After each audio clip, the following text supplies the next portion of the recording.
the elbow and the radioulnar joints, ILOs. By the end of this lecture, we will be able to describe the structure of the elbow joint, name the movements of the elbow joint, name the muscles producing these movements, describe the structure of the radioulnar joints, name the movements of the radioulnar joints and involved muscles. Objectives of any synovial joint: the type of the joint, articular surfaces of the bones, the fibrous capsule, the synovial membrane, capsular or accessory ligaments, bursae, movements and muscles involved, nerve supply, arterial supply, and applied anatomy. You can apply all these points to any synovial joint when you want to describe it. Regarding the elbow joint, type of the elbow joint: hinge synovial joint, uniaxial with transverse axis. The elbow joint has two parts for the articulating surfaces. Number one, the humeroulnar articulation in red. Number two, the humeroradial articulation in blue. Articular surfaces of the elbow joint. As you see, humeroulnar articulation by trochlea at the lower end of the humerus from above, with trochlear notch of the ulna from below.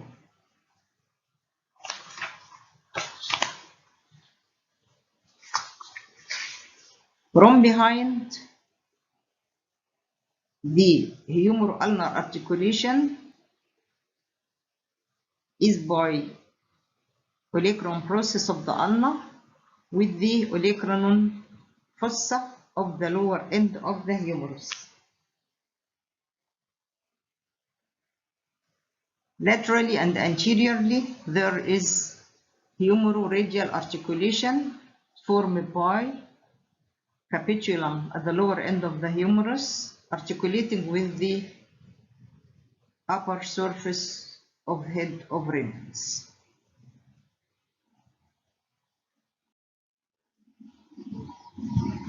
Here again, the articular surfaces of the elbow joint, trochlea with the trochlear notch in the upper end of the ulna, anteriorly and posteriorly by the olecranon process in the olecranon fossa. This is the humeroulnar articulation, and by the capitulum at the lower end of the humerus and the upper surface of the head of the radius. This is the humeroradial articulation. Attachment of the capsule of the elbow joint. It surrounds the articulating surfaces superiorly or proximally. It is attached to the front of the humerus above the coronoid fossa and radial fossa, and on the back of the humerus it is attached above the olecranon fossa.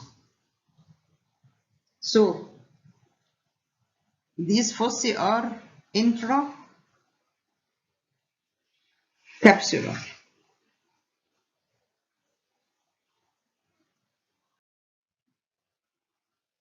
Attachment of the capsule of the elbow joint from below or inferiorly.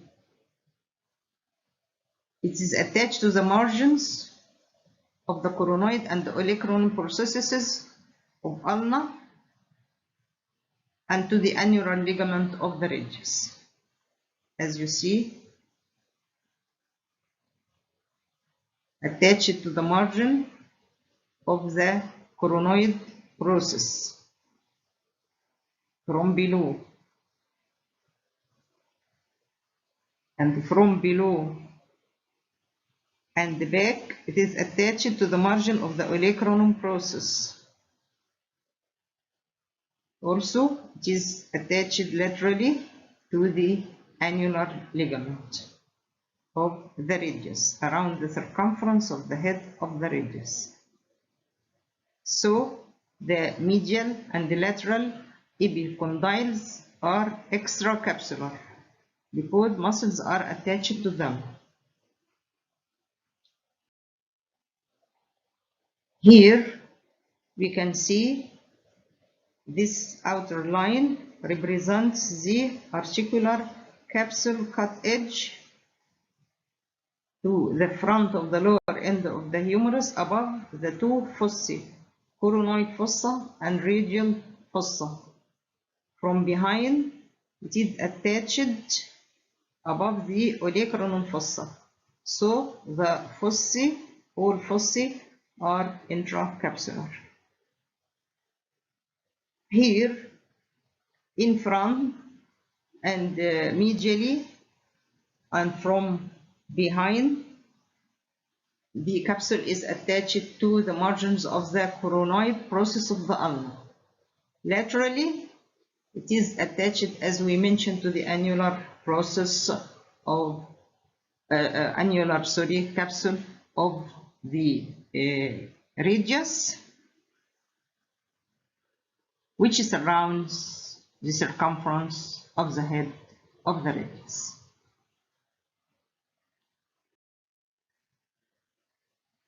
Again, this is the fibrous capsule, and this is the annular ligament continuous with it. Here are exposed the trochlea and the capitulum at the lower end of the humerus. Again, closed capsule, joint capsule, and this is the annular ligament. Synovial membrane. The synovial membrane lines the inner surface of the capsule and covers structures inside the cavity except articular surfaces. So here this inner line represents the synovial membrane and lines the inner surface of the articular capsule. So it covers the fossae, the coronoid and radial fossae and the olecranon fossa, which are filled with bed of fat. This is the synovial membrane, lines the inner surface of the capsule. As we mentioned, it covers all structures inside the joint except the articular surface, as a rule, you know. Ligaments of the elbow joint. There are two ligaments, medial collateral or medial ligament and radial collateral or lateral ligament. The ulnar collateral or medial ligament is triangular in shape, and it is formed of three bands: anterior band, posterior band, and oblique band. The anterior band extends from the medial epicondyle of the humerus to the medial border of the coronoid process of the ulna, while the posterior band extends from the medial epicondyle of the humerus to the medial margin of the olecranon process of the ulna. The oblique band connects both medial borders of the coronoid process and the olecranon process of the ulna. Laterally, the radial collateral ligament or lateral ligament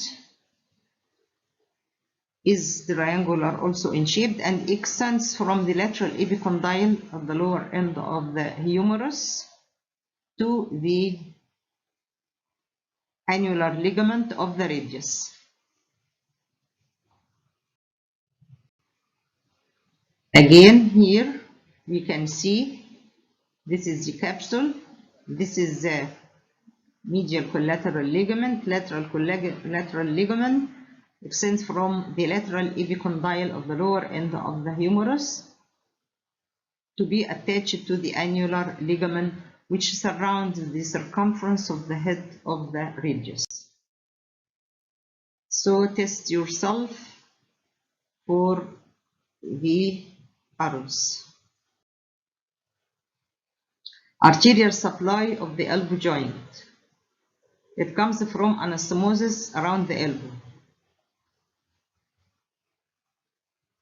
In front of the lateral epicondyle, we have an artery known as anterior descending branch of profunda brachii.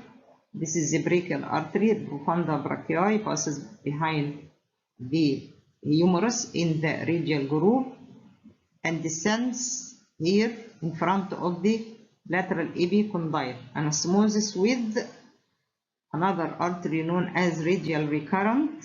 It comes or originates from radial artery. This is the brachial artery. It divides into two terminal branches, radial and the ulnar. The radial recurrent artery arises from the radial artery and passes in front of the lateral epicondyle of the humerus to anastomose with the anterior descending branch of profunda. Behind the lateral epicondyle, from above we have posterior descending branch of profunda. This one passes behind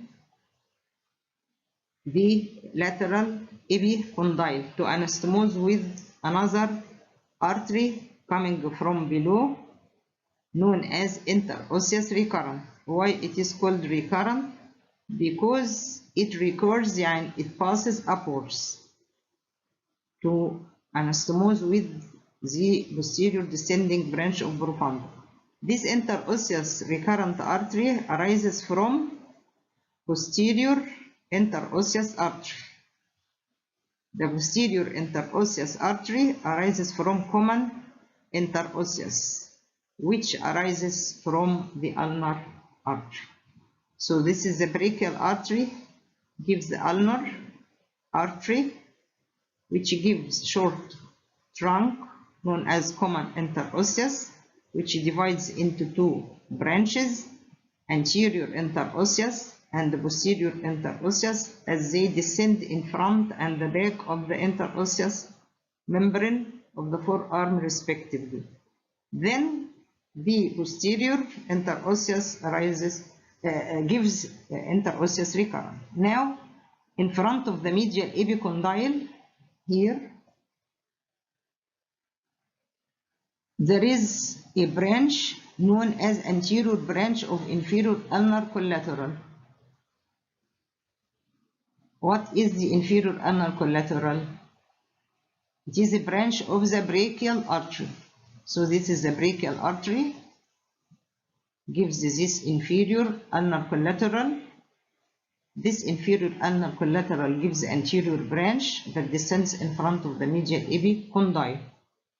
It anastomoses with another artery known as anterior ulnar recurrent, which arises from the ulnar artery. Then, behind the medial epicondyle, two arteries arising from above.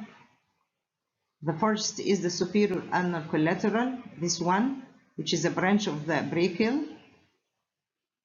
The second is the posterior branch of inferior ulnar collateral, this one. passes downwards the two anastomoles with the posterior ulnar recurrent from ulnar artery.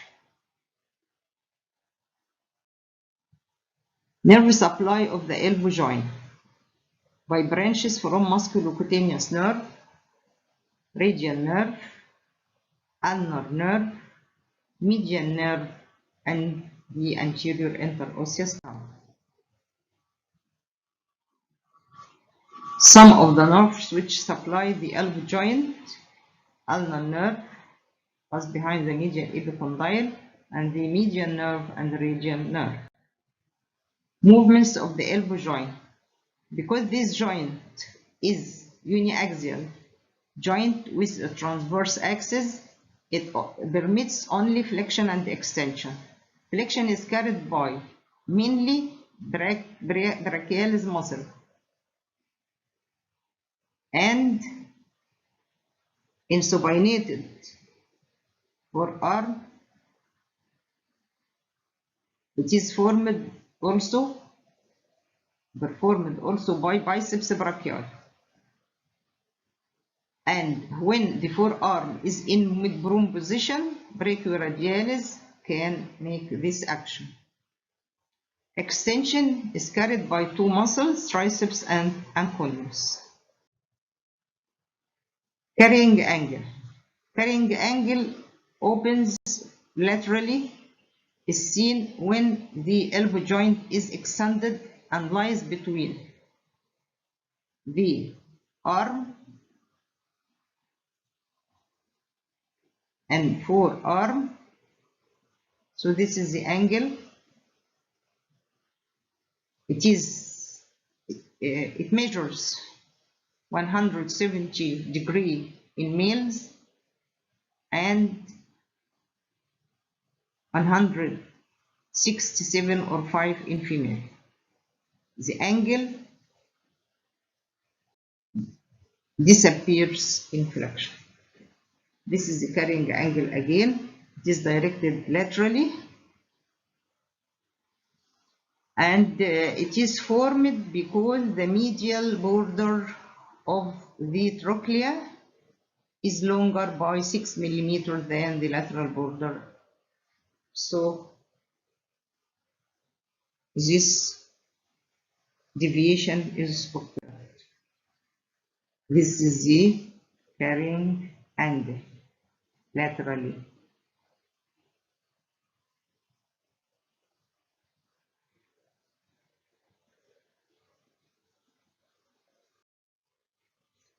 Superior radioulnar joint type. This joint is pivot synovial joint, uniaxial with oblique axis. So it allows rotation.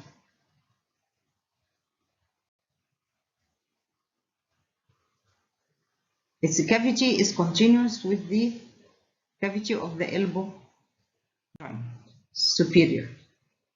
And it is formed by radial notch of the ulna, which is situated laterally, and by the annular ligament. Here will be the circumference of the head of the radius.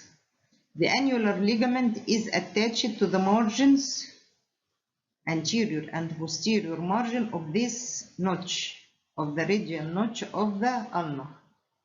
It is attached anteriorly here to the anterior margin of the radial notch and surrounds the head of the circumference of the head of the radius, and we attach it to the posterior border of the radial notch of the ulna. So the radius will rotate inside this ring. It's an osseo-fibrous ring. Osseo because this part of the bone. Fibrous because of this ligament. Superior radioulnar joint articulating surfaces, as we mentioned, between the circumference of the head of the radius and an osteofibrous ring formed by a radial notch of the ulna and the annular ligament. There is a middle radioulnar joint. It is fibrous joint or syndesmosis between radius and the ulna. It's formed by number 1 oblique cord and number 2 by interosseous membrane, which connects the interosseous borders of the radius and ulna. The oblique cord is attached fibrous tissue cord attached to the lateral part of the ulnar tuberosity and to the shaft of the radius below the radial tuberosity. As you see here, there is a gap between an oblique cord and the upper border of the interosseous membrane. Remember it. And also the interosseous membrane has a gap or opening in the lower part. Now regarding the interosseous membrane, it is connected to both borders of the radius and the ulna, and its direction from lateral to medial downwards like that. It prevents separation of the two bones and gives origin to muscles from front and back. It is lax in Boronition. In this gap pass the anterior interosseous artery, on the back the posterior interosseous artery.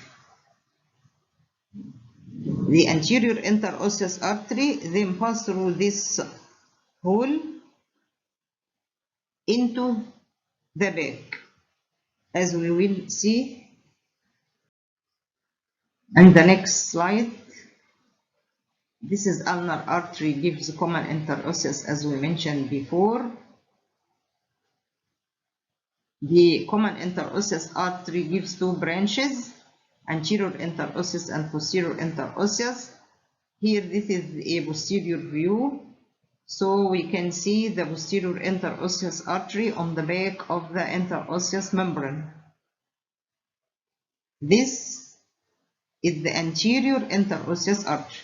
It passes in front of the membrane and comes from the hole, as we see from the previous slide, to the back here to enter into the fourth extensor compartment.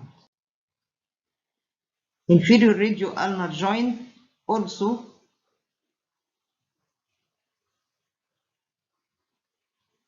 a type like the superior one, pivot synovial joint, uniaxial with the oblique axis. The articulating surfaces, head of the ulna and ulnar notch of the radius. Of course, the inferior radioulnar joint has a capsule attached to the around the articulating margin, but it is separated from the wrist joint by articulating disc, which will be discussed with the wrist joint. Here, movements of the radioulnar joint, Boronition, which is done by mainly Boronitor quadratus muscle and Boronitor teres muscle. Supination is done by supinator muscle in extended elbow, but in flexed elbow the supination is performed by the biceps brachial. As we see in Boronition, the radius bone, which is the movable one. Brachioradialis initiates both Boronition and supination.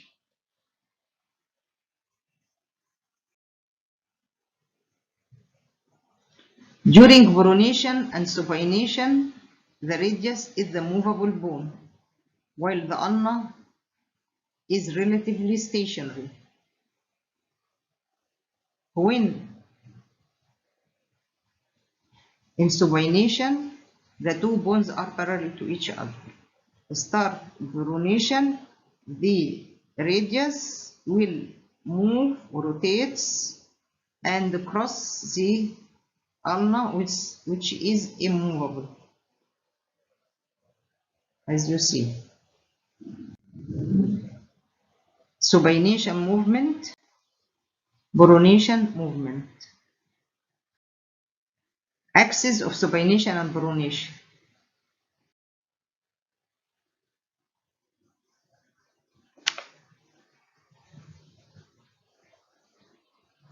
It passes from the head of the radius down to the base of the thyroid process of the ulna. Movements of radioulnar joints, boronation and supination of forearm.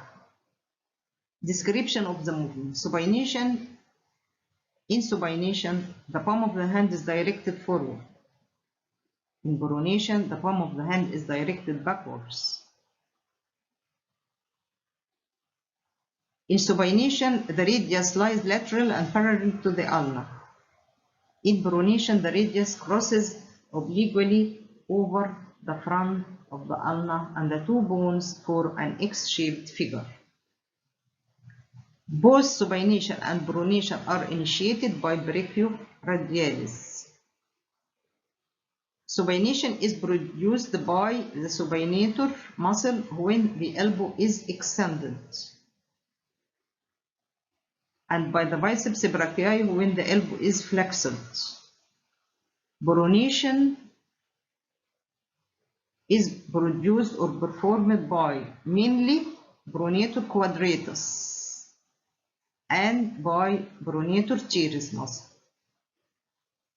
The supination is more powerful than boronation. That's why the screw driving instruments use the power of supination. The boronation is less powerful. As we mentioned, the axis of the movement is represented by an imaginary line which passes from the center of the head of the radius above, so at the superior radioulnar joint, to the base of the styloid process of the ulna at the inferior radioulnar joint below. In boronation and supination, the radius is the movable bone while the ulna is nearly immobile.